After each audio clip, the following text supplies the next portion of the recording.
Hi, everyone, and welcome to the Ultimate Thrifting Podcast.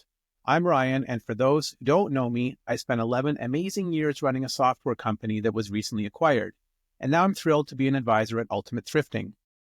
Today, I'm here with Kelly, the founder of Ultimate Thrifting, who has a 20-year history with thrifting and reselling. Kelly is also an accomplished author and educator in the thrifting space. Kelly, thanks so much for joining me on this podcast.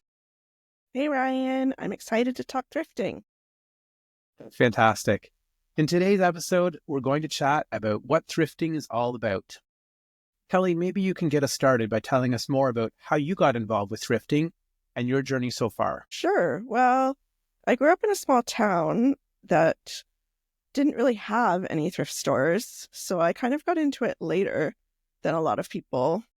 After I had my son, when he was about a year old, I remember first going to a thrift store near my house to check out what they had for kids, and I was blown away by the amount of good stuff. Mostly I had hand-me-downs for the first, year of his life of clothing, etc. But if I did have to buy him something new, I was going towards cheap brands like Old Navy and Joe Fresh. At Value Village, I was finding stuff new with tags or barely used by great brands like Ralph Lauren and, higher end stuff like that I was so excited to put on him. And toys too. The baby toys were crazy. There were so many and they were so cheap. Okay, so Kelly, you got involved then quite some time ago through your son, through other experiences, and thrifting has really grown over the last few years. Why do you think thrifting has become so much more popular recently? Well, I think there's a variety of reasons. First of all, there's a lot of the rise of YouTube, TikTok, Instagram, where people are posting videos of their thrift hauls. So getting the word out where other people who maybe haven't experienced thrifting get to see all of the amazing things they can find. Lately, the economy's not so great. More people looking to buy secondhand. There's the environmental concern. Sustainability has been, a growing topic over the past decade or two, and people want to do their part, and that might mean buying secondhand clothing instead of buying new. And in general, I just think thrift stores have so much more in them now than maybe 20 years ago, probably just with the rise of cheaper clothing, fast fashion. There's just more of a tendency for people to discard clothing quickly or after not using it very much, because they didn't have a lot of money into it. They're not as concerned about it. Okay, so there's a lot of influence from social media and elsewhere that are helping to encourage thrifting, but there are also a lot of people who still aren't participating in circular fashion. What are some of the common misconceptions that people might have still about thrifting? Well, some people think it's just for the poor or underprivileged, that's the purpose of thrift stores, to provide affordable clothing for those who might not be able to afford to buy retail. Really, that's not the case at all. If anyone watched our first video episode or listened to that podcast, our interview with the Chief Marketing Officer of Goodwill, Ani Crawley, we talked about how the purpose of Goodwill, or their mission, I should say, is to sell clothing in order to raise funds to be able to promote all of the Social programs, work programs. So they sell clothing and housewares, etc., everything you see in their stores, in order to raise money to fund their campaigns and social programs. So really, they're happy for anyone, obviously, to go in and buy things because they want to raise as much money through their stores as possible. And also, like I said, some people in that vein think that if you don't need to buy secondhand, that you shouldn't, because you're taking something away from those who need it. But again, the thrift stores are so full, there is just way more than enough to go around. Maybe another myth is that thrift stores only have old, worn out, dirty stuff. Totally not true. Again, if you watch any kind of thrift hauls, you'll see all the time people find stuff brand new with tags. I do it all the time, or stuff that looks like it's never been used. So that's just totally wrong. Okay, so you've been going to thrift stores for a long time now, but what about beginners starting out? Like if someone was going to go into a thrift store for the first time, what are the top three things that maybe they should know before they go to a thrift store for their first visit? Well, it's easy to be overwhelmed when you walk into a thrift store because there are just racks and racks facing you. I'll use someone like my mom, for example.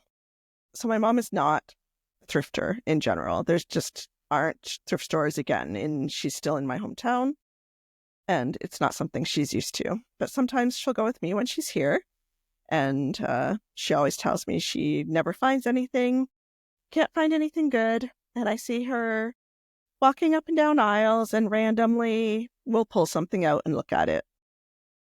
And then I come over to her 20 minutes later and I'm like, here, Mom, found a pile of stuff for you to look at. See if you like it. Try it. And she's just flabbergasted.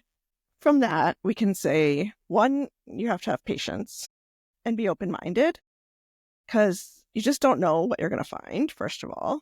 And secondly, you have to search. You can't just pull out a piece here and there that catches your eye and hope that it's going to be something good.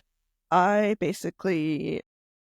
don't have time. I don't go through the entire store, but I'll pick a section or certain racks and I skim through every single item, passing through all the hangers, and that's how you find the hidden treasures. Okay, what about the purchase process or decision making? Like, how do you tell if something is going to be worth buying? How do you know if you should buy it? Like, are there return policies to consider, or what else goes into thrift store planning and purchase decision making?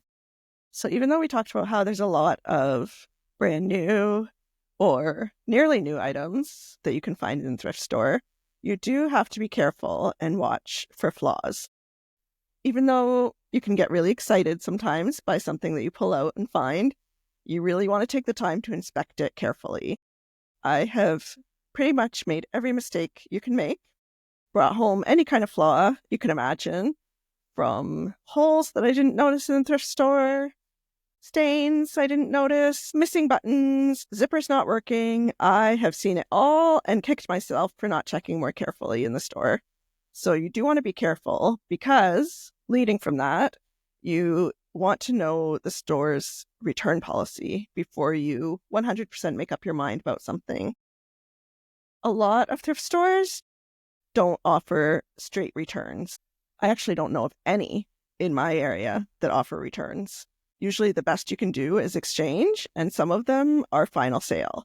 So make sure you ask because you don't want to be stuck with something. And some stores like Value Village Savers, most of their locations removed change rooms during the pandemic and never brought them back. So especially if you can't try something on, you need to know if you're going to be able to exchange it or not. So you want to factor that in, factor in the cost before you make up your mind. Okay, so just to summarize then, people should visit thrift stores with an open mind, be patient, check return policies, and also verify that the items are in good condition. Yeah, definitely. Maybe check the care label as well, because if you're not a person who wants to pay for dry cleaning or wants to, deal with some types of materials that need more care, you might want to end up leaving that behind if it can't be washed. Okay. And I know you have your favorite thrift stores, but for someone just starting out, how would they go about choosing which thrift stores to visit? I think the easiest thing, first of all, would be just to find out what's in your area. Google Maps is a great place to start. Just search. And the nice thing there is that reviews will come up as well. So you can maybe read the reviews to see, what other shoppers have thought of those locations to kind of narrow it down. Maybe there's a certain charity you want to support because, there are both charitable thrift stores and for-profit thrift stores. So, for example, Goodwill, Salvation Army are not-for-profit, where a Value Village Savers is a for-profit corporation. So maybe you'd rather, your money go to a certain organization or not. So you might want to make up your mind on that. Okay. And I know you tend to find better picks in stores in more affluent areas. Is that a big consideration when you're choosing thrift stores? For sure, it can be. I know I'm really lucky to live in a more affluent suburb of Toronto, close to a pretty wealthy neighborhood. So I have definitely noticed that I will find higher end items at those locations. And I have heard from other thrifters that the same can be true in areas all across North America. So definitely, if you have the rich neighborhood that you can get to, you might want to check those out.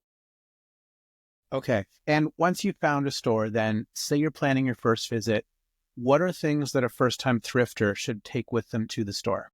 Ooh, good question. Okay. First of all, cash. Some thrift stores, especially smaller, not chain stores, may be cash only. So you don't want to get to the cash register and have a pile of stuff and not be able to pay, obviously. Some of those stores, of course, will have ATMs inside them, but the fees will be ridiculous. On top of that, you may want to take a tape measure. Again, if there's no fitting rooms, you might want to measure some clothing items to try and get a better idea if they will fit you. Okay. And I've seen your trunk. I know you always have reusable bags, and you're also doing a lot of research on your phones. Do you think those are also important items to have with you?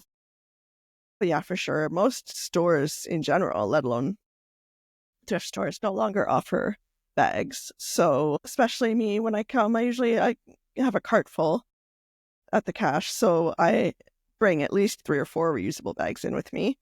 And I mean, everyone has their phones, don't they? But yeah, I guess we should mention smartphone is definitely your friend if you want to look something up while you're in the store. Maybe it's a brand you've never heard of, or you want to compare prices on something, because thrift stores have also been known to sometimes price things higher than retail.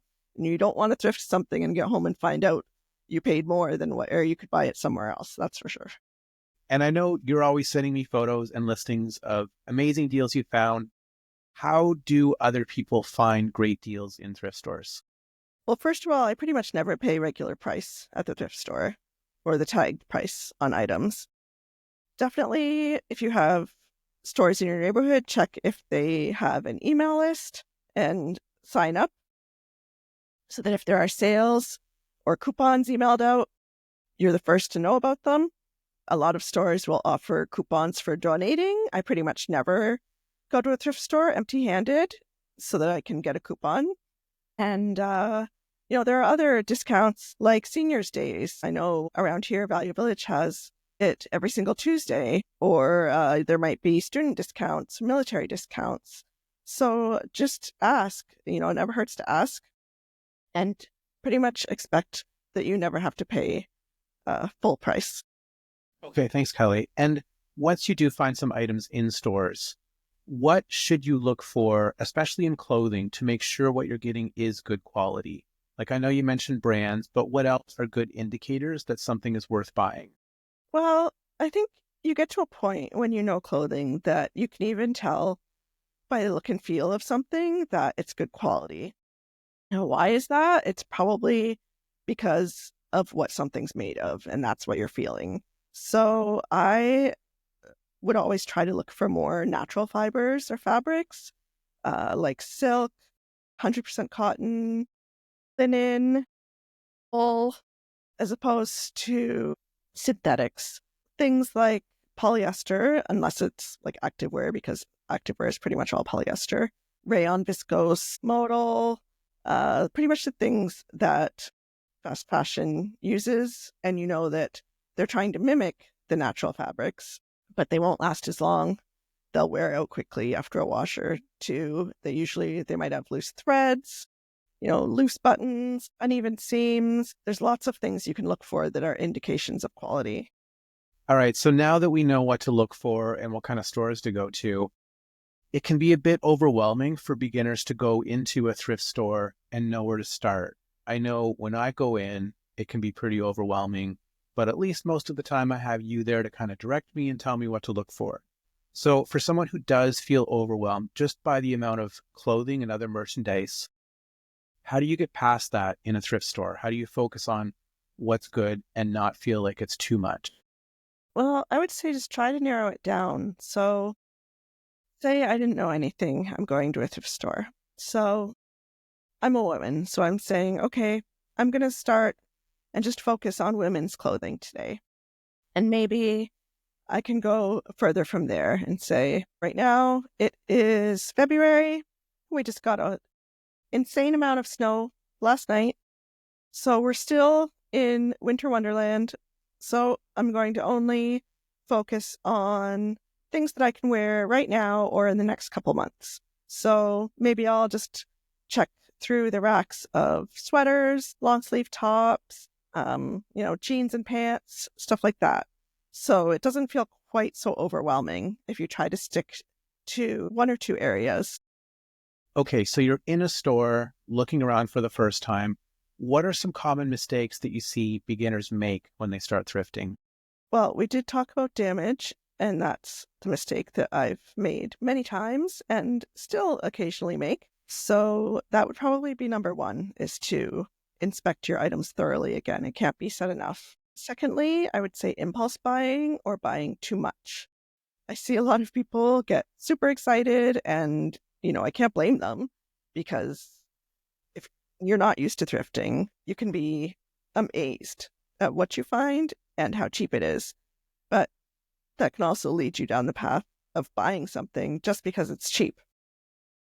And really, that's not the point, right? You don't want to waste money on stuff that you're not going to wear just because it's cheap. So it's better to put your money into, higher quality items that you're going to love and that will last longer in your closet. And one more thing, just again, I mentioned checking the care tag, seeing what's required to keep that garment looking its best. Again, if you're not going to want to pay for dry cleaning, maybe avoid things that require that. Excellent. I know when a lot of people talk about thrifting, they focus on some of the most valuable items they've found, like the best deal they've had, the most memorable, whether it's sentimental or otherwise, like different things that just stand out to them with thrifting. What about you? Like, what's your most valuable or unique item that you found through thrifting? Honestly, and we haven't talked about how I'm a reseller, but I do have a thriving reselling business that I started almost 5 years ago now. So I have made money. I found a lot of things that have made great profit, but really the ones that stick in my mind that I can think of off the top of my head first come down to sentimental value and nostalgia. So finding something that I grew up with in the 80s is always so fun. And for example, I found an original Light Bright toy in the box still with the pegs and some unused papers that I was able to bring home and show my son at the time how to do it. And it was just so great. I loved it. And then another time, I was waiting in line to pay at the Salvation Army, and it just happened to be in front of the bedding section. And I looked over and saw these sheets that, you couldn't miss them.